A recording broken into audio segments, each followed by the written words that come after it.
सात संगत जी, प्यार से कहना धन निरंकार नहीं। सात संगत जी, आप जी के चरणों में बहुत ही सुंदर विचार आशा है प्रवान करें और ध्यान से सुने। सात संगत जी, जिसका विषय है सात संगत जी, आत्ममंथन क्या होता है और आत्ममंथन किसे कहते हैं। सात संगत जी, आइए जानते हैं इस विचार के माध्यम से। सात संगत जी, थोड़ा ध्यान से सुनना। सात संगत जी, आत्ममंथन यानी अपने भीतर झांकने की यात्रा। कभी कभी जीवन की भाग दौड़ में हम इतने उलझ जाते हैं कि खुद को ही भूल जाते हैं। सात संगत जी, हम दूसरों को समझाने की कोशिश में इतने व्यस्त रहते हैं कि खुद के भीतर झांकना ही भूल जाते हैं। पर क्या कभी आपने सोचा है कि मैं कौन हूँ, मैं क्यों हूँ और मेरी असली पहचान क्या है। सात संगत जी, तो सात संगत जी, यही प्रश्न जब मनुष्य के भीतर उठता है तब शुरू होती है एक यात्रा जिसे आत्ममंथन यात्रा कहते हैं। आत्ममंथन दो शब्दों का मेला है। सात संगत जी, आत्मा और मंथन। आत्मा यानी वो चेतना जो शरीर में बसती है और मंथन का अर्थ है सात संगत जी, गहराई से विचार करना, अपने भीतर झांकना, जिसे जैसे समुद्र मंथन में देवताओं द्वारा और असुरों ने मिलकर समुद्र को घोला था। सात संगत जी, तब उसमें से विष भी निकला था और अमृत भी निकला था। ठीक इसी तरह सात संगत जी, जब हम अपने भीतर झांकते हैं तो पहले हमारे भीतर का विष निकलता है, यानी हमारा क्रोध, अहंकार, लोभ, वासना और ईर्ष्या।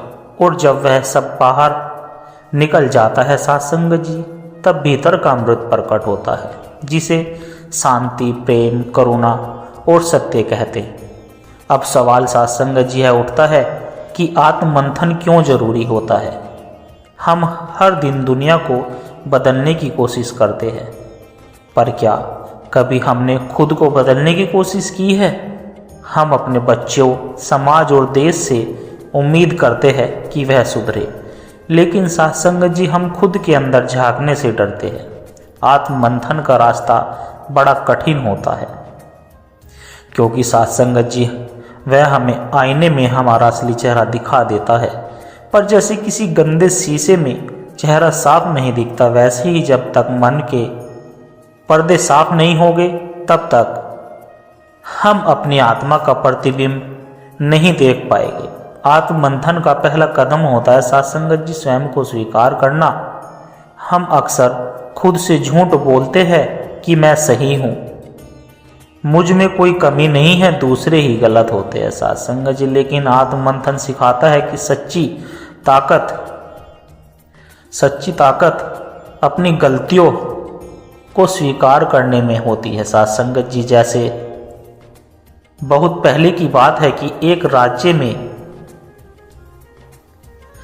राज्य में बहुत ही बुद्धिमान और न्यायप्रिय राजा रहता था। सात संगत जी, उसके राज्य में सुख संपत्ति की कोई कमी नहीं थी, लेकिन राजा के मन में एक अजीब सी बेचैनी सात संगत जी रहती थी।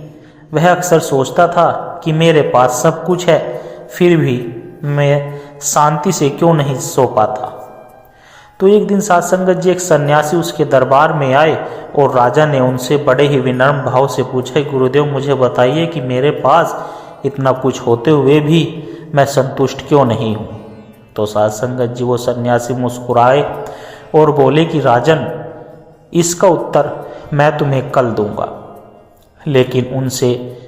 लेकिन उसने उससे पहले एक सवाल किया कहा कि हे राजा, तुम यह बताओ कि तुम हर दिन अपने चेहरे को दर्पण में देखते हो, पर क्या तुमने कभी अपने मन का दर्पण देखा है। तो सात संगत जी, राजा यह सुनकर चौंक गया कि मन का दर्पण। सन्यासी बोला, हाँ राजन, मन का दर्पण, और आत्ममंथन ही मन का दर्पण होता है।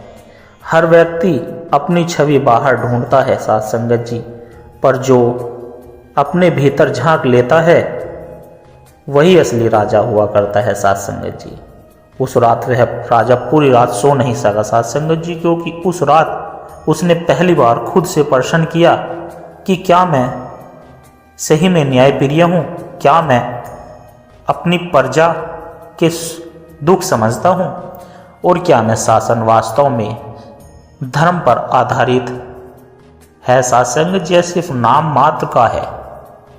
यानी अब उस राजा का मन मंथन करने लगा।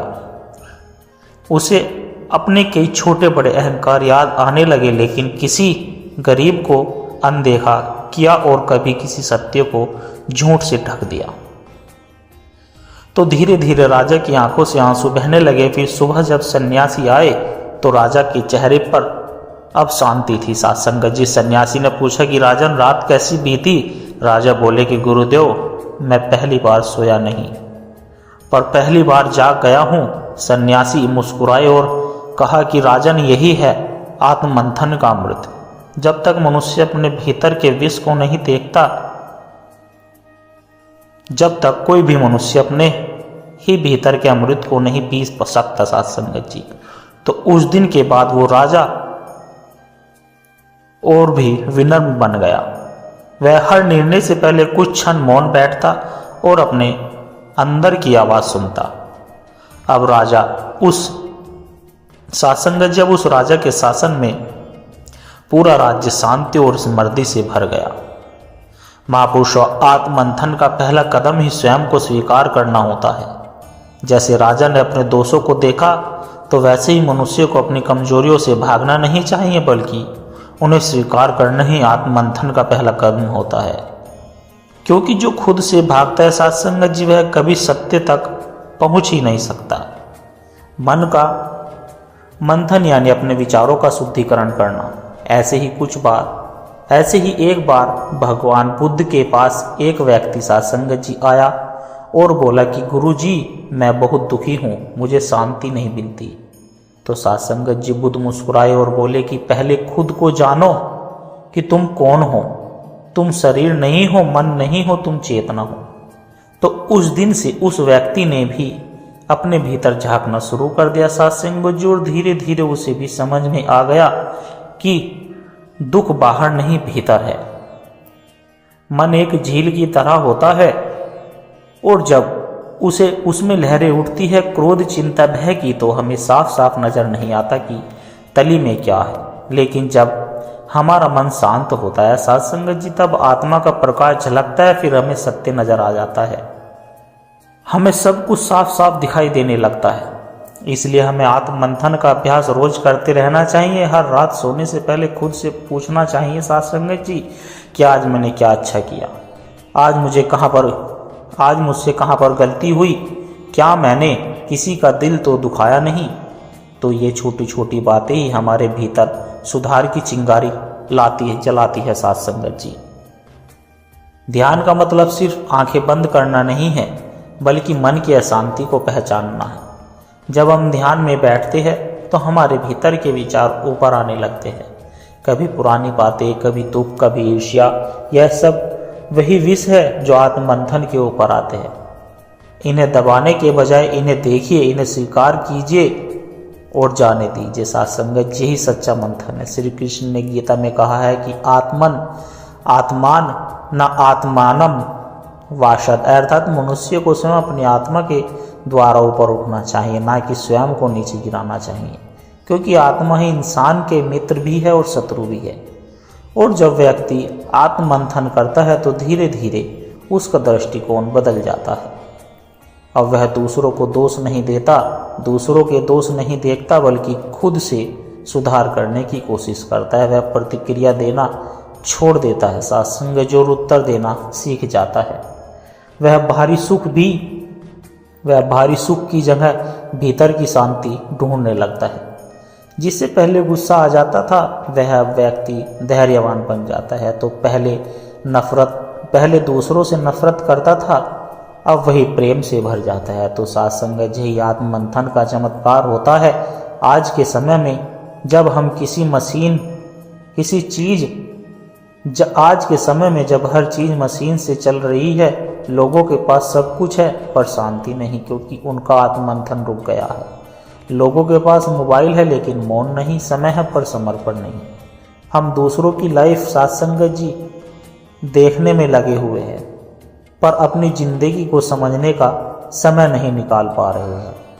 आत्ममंथन हमें डिटेल दुनिया से बाहर निकालकर आध्यात्मिक संसार से जोड़ता है। आत्ममंथन कोई एक दिन का कार्य नहीं, बल्कि यह तो जीवन भर की साधना है। इसे करने के कुछ बहुत ही सरल तरीके बताए गए हैं सत्संग जी। उनमें से पहला है मौन साधना करना, यानी हर दिन कुछ समय चुप बैठना। दूसरा है डायरी लिखना, यानी अपने पूरे दिन की समीक्षा करना। तीसरा है ध्यान लगाना, इसमें आप अपने श्वास पर केंद्रित कर सकते हो सत्संग जी। चौथा है अपने कर्मों का विश्लेषण करना, क्या मेरा कर्म सही दिशा में है। और इसके बाद पांचवा और आखिरी तरीका है सत्संग जी सत्संग सुनना, जिससे हमारी आत्मा को सही दिशा मिल सके। ध्यान रखें कि आत्ममंथन का मतलब खुद को दोषी ठहराना बिल्कुल नहीं है, बल्कि इसका उद्देश्य अपने आप को और भी ज़्यादा बेहतर बनाना है सत्संग जी। और जब आत्ममंथन गहराई तक पहुंच जाता है तो आत्मा बोलने लगती है।